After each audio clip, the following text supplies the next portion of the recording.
جی تو ناظرین، خیر ڈرامہ جو کہ جیو چینل کا ہے، ایک بہت ہی زبردست ڈرامہ چل رہا ہے۔ اب تک ہم نے دیکھا کہ برلاس نے اپنی اور اپانا کی محبت بچانے کے لیے پامیر کو قتل کر دیا ہے، لیکن اس سب کے بارے میں سب کو پتہ چل چکا ہے اور آج اس کو سزا ملنی ہے۔ اور بادشاہ خان جو کہ پامیر کا باپ ہے، وہ اس قتل کا بدلہ لے گا۔ برلاس خان چنار خان کے پاس جاتا ہے اور جا کر اس سے آخری دفعہ گلے ملتا ہے۔ اس کے بعد چنار خان برلاس خان کو لے کر وہاں پہنچ جاتا ہے جہاں پہ اس کو قتل کرنا تھا۔ سارے گھر والے بہت زیادہ دکھ میں ہیں اور خاص کر برلاس خان کی ماں گلوری بہت زیادہ شدید صدمے اور دکھ میں ہے۔ زمدہ جب اس کے پاس جاتی ہے تو وہ زمدہ کو دیکھ کر کافی زیادہ ناراض ہوتی ہے اور اسے اپنے کمرے سے جانے کو کہتی ہے۔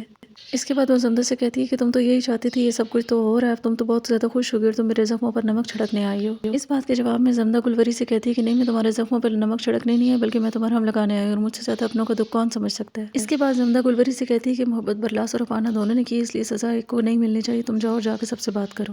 تراب خان برلاس سے کہتا ہے کہ تم نے بہت زیادہ ظلم کیا ہے، تم نے اپنے بھائی کا قتل کیا ہے اور آج تک میں نے جرگوں میں دوسروں کے قتل کے فیصلے کیے، آج مجھے اپنے بیٹے کے قتل کا فیصلہ کرنا پڑ رہا ہے۔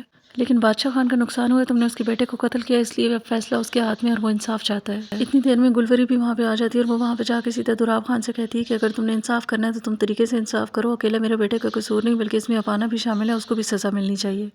اس بات کے جواب میں دلاور خان کہتا ہے کہ یہ میری بیٹی پر الزام لگا رہے ہیں۔ چنار خان گلوری سے پوچھتا ہے کہ تم یہاں کیوں آئی ہو اور اس کو وہاں سے لے جانے لگتا ہے۔ اتنی دیر میں تراب خان ان کو روک لیتا ہے اور ان کو کہتا ہے کہ حقیقت جاننی چاہیے اور اس کے لیے وہ اپانا کو بلانے کے لیے کہتا ہے۔ دوسری طرف اپانا کمرے میں بیٹھی رو رہی ہوتی ہے، اتنے میں زمدہ اپانا کے پاس آتی ہے اور اس سے کہتی ہے صرف تم ہی برلاس خان کو بچا سکتی ہو، اس نے تمہاری محبت کے لیے پامیر کا قتل کر دیا، اب تمہارا فرض بنتا ہے کہ تم بھی سب کے سامنے سچ بولو۔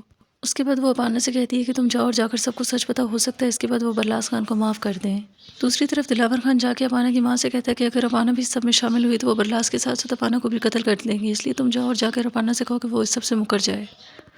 اس کے بعد وہ جاتا ہے اور جا کر اپانا کو لیتا ہے اور وہاں سے اس کو تراب خان کے پاس لے کر چلا جاتا ہے۔ وہاں جا کر تراب خان اپانا سے پوچھتا ہے مجھے سچ بتاؤ کہ کیا تم بھی پامیر کے قتل کی سازش میں ملوث تھی یا نہیں تھی۔ اس کے بعد اپانا اس کو آگے سے کہتی ہے کہ نہیں، مجھے اس بارے میں کچھ نہیں پتا تھا، میں اس سازش میں شامل نہیں تھی۔ اس کے بعد تراب خان کہتا ہے کہ محبت بھی ایک سازش ہوتی ہے اور مجھے سچ بتاؤ کہ کیا تم بھی برلاس خان کے ساتھ اس میں شامل ہو یا نہیں ہو۔ اپانا کے جواب دینے سے پہلے برلاس بول پڑتا ہے اور وہ کہتا ہے کہ اپانا کا اس میں کوئی قصور نہیں، جس کے جواب میں اسے تراب خان منع کرتا ہے بولنے سے، لیکن اس کے باوجود وہ کہتا ہے کہ نہیں، میں بولوں گا کیونکہ اپانا کو میری محبت کے بارے میں کچھ نہیں پتا تھا، کہ میری طرف سے تھا صرف، اور میں نے پامیر کا قتل صرف اور صرف اپانا کو پانے کے لیے کیا، لیکن اپانا اس سب سے انجان ہے۔ تراب خان آگے سے کہتا ہے کہ برلاس نے اپنا جرم قبول کر لیا، اس لیے اب اس کی سزا میں بہت زیادہ دیر نہیں کرنی چاہیے۔ اس کے بعد بادشاہ خان بھی اپنے ہاتھ میں گن لے کر کھڑا ہوتا ہے اور سیدھا برلاس کے اوپر اپنی گن تان دیتا ہے، لیکن وہ برلاس کے اوپر گولی چلانے کی بجائے ہوا میں فائر کر دیتا ہے، جس کے بعد سب بہت زیادہ حیران رہ جاتے ہیں۔ اتنے میں پامیر کی وہاں پہ آ جاتی ہے اور وہ کہتی ہے بادشاہ خان، تم نے میرے ساتھ دھوکا کیا اور میرے بیٹے کا قاتل ہے یہ، تم نے اس کو کیسے چھوڑ سکتے ہو؟ تو آگے اس ڈرامے میں کیا ہوگا یہ جاننے کے لیے دیکھتے رہیے ڈرامہ سیریل کھائیے، اور مزید اپڈیٹس کے لیے میرے چینل کو لائک اینڈ سبسکرائب ضرور کریں۔ تب تک کے لیے اللہ حافظ۔